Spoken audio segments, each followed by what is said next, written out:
Olá a todos. Neste tutorial vamos ver como comprimir ficheiros em Linux e também como criar backups de ficheiros e diretórios. Vamos começar por falar do comando gzip. Eu já tenho alguns ficheiros criados e vamos então zipar o nosso ficheiro 1. Vou listar o conteúdo e, como podem ver, o ficheiro 1 foi comprimido e foi-lhe atribuída a extensão gz. Podemos ainda utilizar algumas opções, como a opção V, que nos mostra o nome e percentagem da redução de cada ficheiro comprimido. Vou comprimir então o ficheiro 2 e podem ver que o comando mostra-nos o nome do ficheiro e a percentagem de redução desse ficheiro. Podemos ainda controlar a velocidade de compressão com a opção de 1 até 9, sendo 1 a velocidade mais rápida e o 9 a velocidade mais lenta. Mas não se esqueçam, a opção 9 é a que nos garante a maior taxa de compressão, por isso vamos mesmo utilizar a opção 9 e vamos comprimir o ficheiro 3. Já temos agora os três ficheiros comprimidos. Vamos agora ver como comprimir um ficheiro utilizando o comando gzip. Para isso fazemos gzip e utilizamos a opção D e vamos descomprimir o ficheiro 1. Eu vou listar, podemos ver que o ficheiro 1 foi já descomprimido. Se quiserem comprimir todos os ficheiros dentro de um diretório, também podem fazê-lo utilizando o asterisco. Vou abrir a minha pasta comandos, vou listar o conteúdo recursivamente e podem ver que no diretório comandos e no subdiretório nenhum ficheiro está ainda comprimido. Se eu fizer gzip asterisco e listar recursivamente, podemos ver que todos os ficheiros dentro do diretório comandos foram comprimidos, mas no subdiretório comandos 2 os ficheiros ainda não foram comprimidos. Se quiserem comprimir todos os ficheiros dentro de um diretório e subdiretórios, podem utilizar o comando gzip com a opção recursiva. Vamos então fazer o gzip-r e indicar a diretoria comandos. E se listarmos recursivamente, poderemos ver que todos os ficheiros foram agora comprimidos. Outro comando de compressão no Linux é o bzip2. A vantagem em relação ao gzip é que o bzip2 garante-nos maiores taxas de compressão. Vamos então comprimir o nosso ficheiro 1 e, como podem ver, o ficheiro 1 foi comprimido e foi-lhe atribuída a extensão bz2. Podemos ainda utilizar o comando bzip2 para comprimir ficheiros com a extensão gz. Vamos então experimentar no nosso ficheiro 2.gz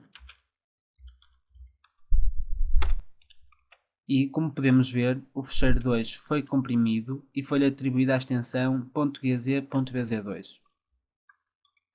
Para descomprimir um ficheiro com a extensão gz, podemos também utilizar o comando gunzip.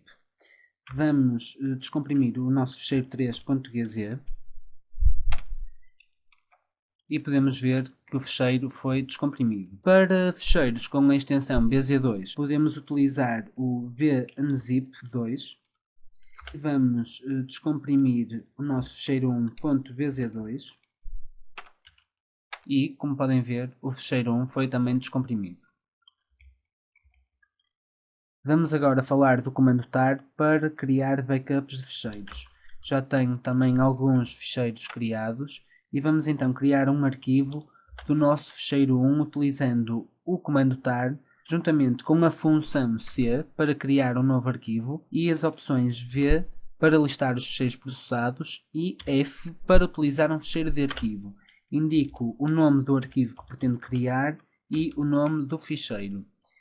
Vou listar e podemos ver que o nosso ficheiro 1 mantém-se e já temos o nosso arquivo ficheiro1.tar criado. Podemos ainda listar o conteúdo de um arquivo utilizando a função ter. Eu vou listar o conteúdo do nosso arquivo ficheiro1.tar e cá está. O comando lista o conteúdo do nosso arquivo. Para extrair o conteúdo de um arquivo, basta-nos utilizar a opção X. Eu vou remover o ficheiro 1 e temos apenas o nosso arquivo ficheiro1.tar e vou agora extrair todo o seu conteúdo, utilizando então a opção X e, como podem ver, o conteúdo foi extraído. Podemos ainda extrair o conteúdo de arquivos zipados com as opções Z para arquivos com extensão gz ou a opção J para arquivos com extensão bz2. Vou então exemplificar cada um deles e vou extrair o conteúdo do nosso arquivo zipado ficheiro 2 .tar.gz.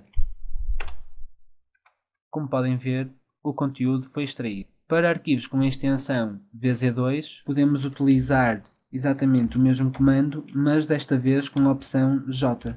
E extraímos então o conteúdo do nosso arquivo zipado fecheiro3.tar.vz2.